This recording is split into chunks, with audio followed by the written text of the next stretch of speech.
عن إسحاق نبي الله صلى الله عليه وسلم، وخليل الله بمنزله. أشخاص قد دقوا الباب، فتح الباب لهم مبتسما.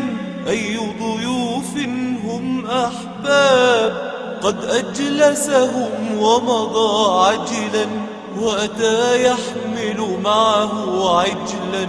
لا لم يأكل أحد منه، أصبح منهم حذرا وجلا. قالوا إنا لملائكة، ولقد جئناكم ببشارة، فسيولد مولود لكما.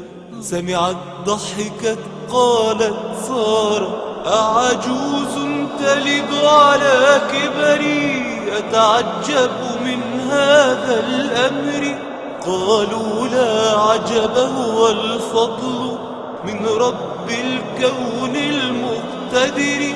قد ولد المولود وكان يحيا في نور الإيمان.